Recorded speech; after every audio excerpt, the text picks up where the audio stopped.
Hello, hello, in lâu đâm tràng em có chân này là cái lâu lòm lại với cái chơi tuấn trùm chú Methodist Mission veng bia kín cần clear hậu đòn ô thế lại trăng hiền bùn trăn tông mày ăn cái ôm năm hun hi address đây cần phải đủ mấy thầy ta han si group of anh nha khu làm khu chùa lắm anh nha ta han bazar cần khen mấy đòn thì cần sụt lạc chuan mò Methodist cầu sàn lùn tắc anh đi về à anh din na po rai to a biak in compound hi ta han le cheve la chon an nei zau ber ka ringa di han kan clear do ni a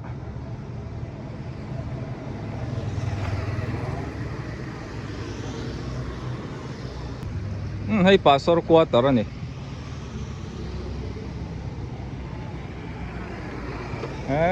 pangpar te chu hey ka khek na rai to boka apar ve le ka ron tiang ka tia yan mo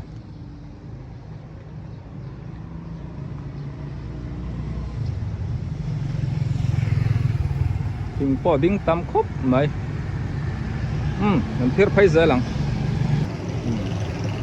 yan o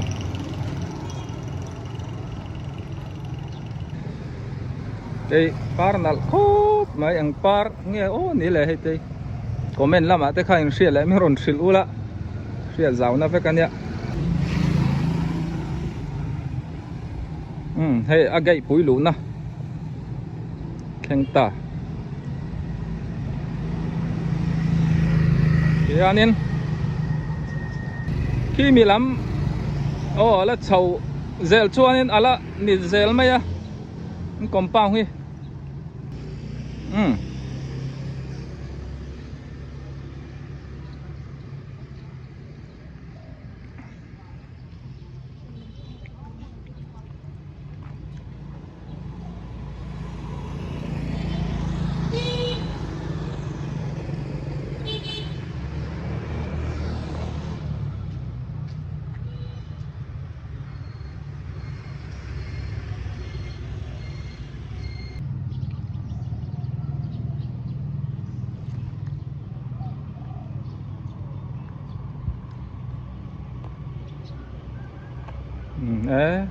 nal takani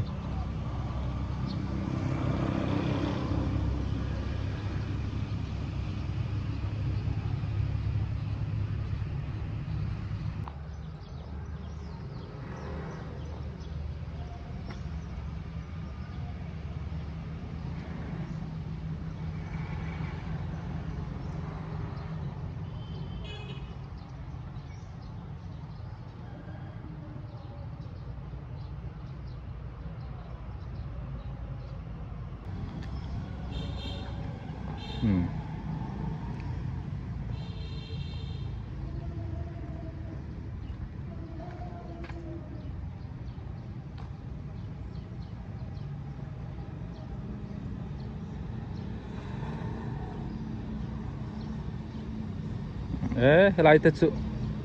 đầu xiêm nó khóc mày thụt thả đấm nè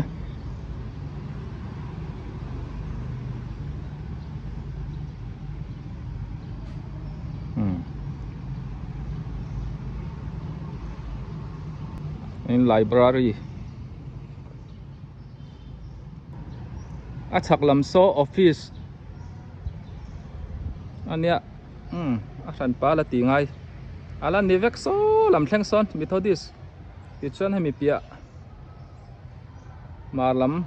po so la ni vek Methodist compound mo nei zau khop mai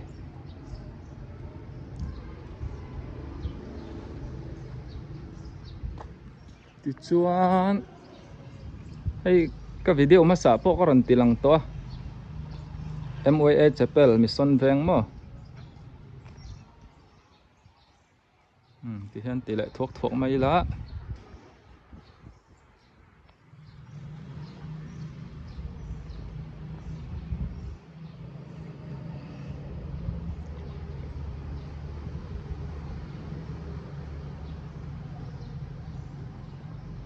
hiện aircon thì chung ăn lâu đã với cái này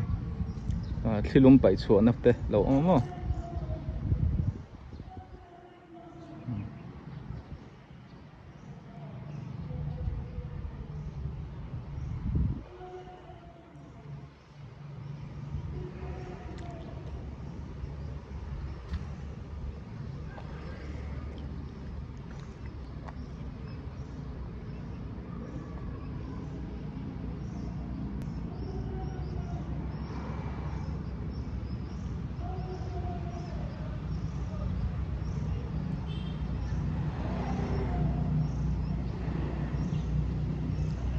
ăn biếc in hi amak về em na chu hay kum tam takalem aliam to ala thing thai mia lawa rong te chu alo lui deuh to an hoi thar ve zela ma ro chu ma na ta to a design hi alangai reng maya ala thing thai lo ani hei hi sa phau design an ma ni sak sa phau design ti la kan soi so lawang nam pui na chu thilan lo mu thui amo ti hian design te hi ti dang lam ala ni lawng ka hria a voi ni thleng hianin ala nal hle ni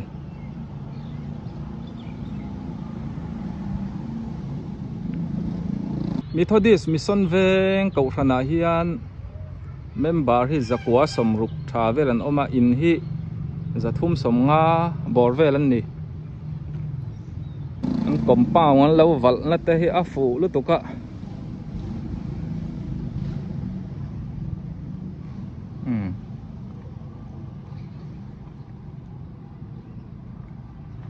ei in khom dar ten lo khai wa mai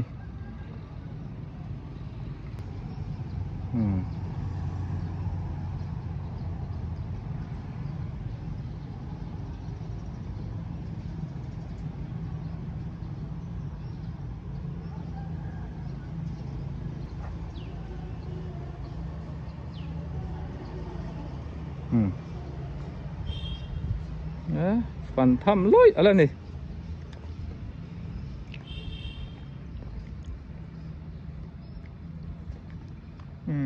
hi pang parte hi nal takani para bong lối mày kom char lam so en hau zok don nè ei an chokidar ten fela an thian pa vunga ten nè compound an này giao viau nan an en kol nè khop mai nung lam pang mo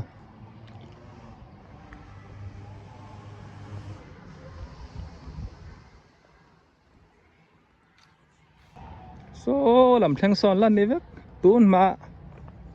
so làm so lấy bụi gắn tị kha nita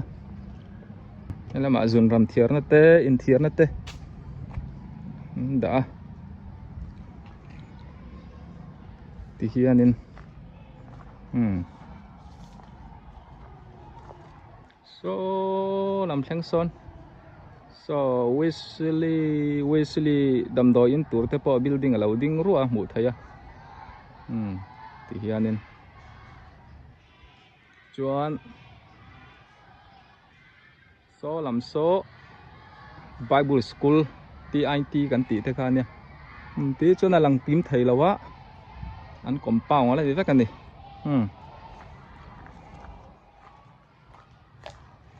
yan let leng so làm so kan khe zau man lo palang e biakin thang lampang chua lampang kan en le zoi zoi ang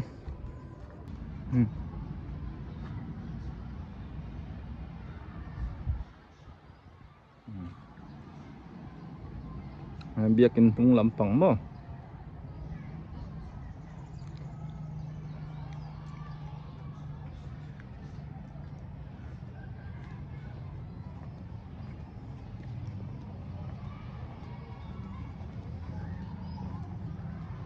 chuan dining hall lampang clear ho leng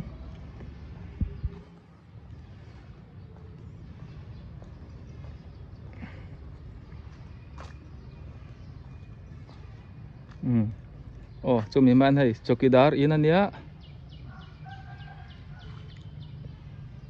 đó làm sao cho cần bác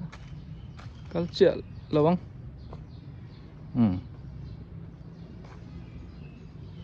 thì anh hol bỏ nuông tắc anh lâu này hay thì te bỏ hi hol te bỏ hi rây to lên nè tiền hol chung à son badminton lại tiền anh khel thủy na giao nuông bốc mò thì chuan hay là mà hiện nay volleyball khel na lâu mà nè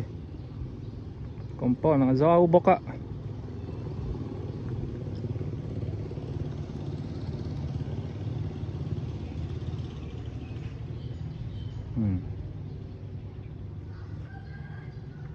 số là mà gậy nuông tắc mấy chuyện bắt thara tên lâu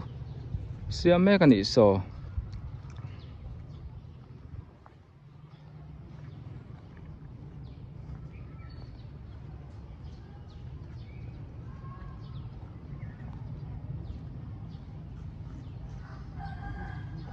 hay là anh nghe cú đá mà nhang à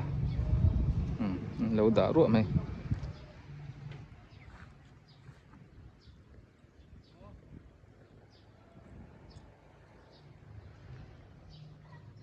hay làm zong in pastor quarter nia Reverend Lal Siam Liana tu na ta local pastor ina omani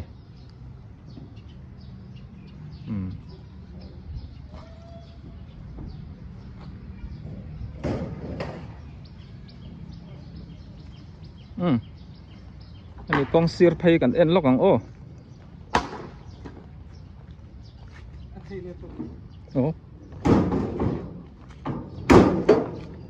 hay cái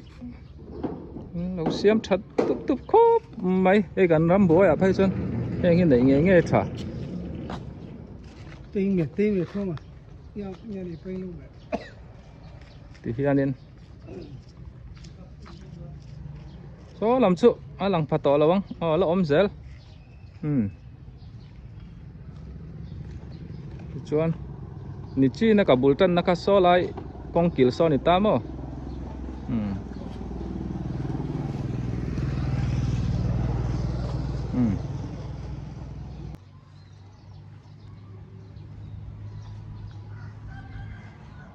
thính ăn phun tắm bốc á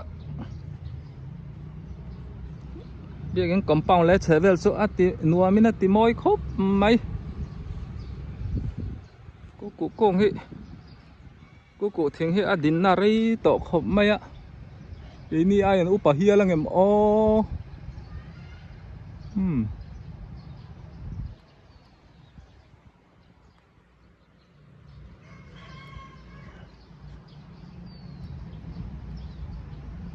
zar po hi nuôi lim po lian tham tak ani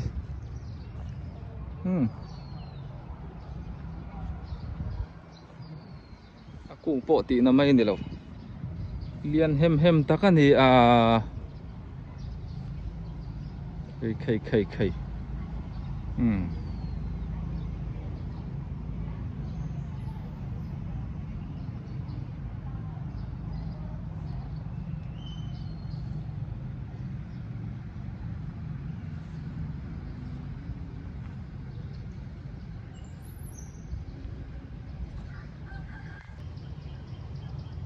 ti chuan zai thiam em mai pheng phek kwa ti la thiam em asatu jemal soma pamta te kha ai hian an loya ti chuan in omit te tui le mai ti la satu saiwana nen satu eta aloi boka ti chuan in ma chani akape mangai na ti la satu pokha ta hian an loi ni mo zai thiam tranga zai thiam milar an tam khop mai heng po ni se tu na tan chuanin ka ti zong kha ni phot mai ro se ale peka biak in dang te po karon ti zel don nia ka video te tir tranga to phleng min lo thlir saka wangin kalome bye bye vek ule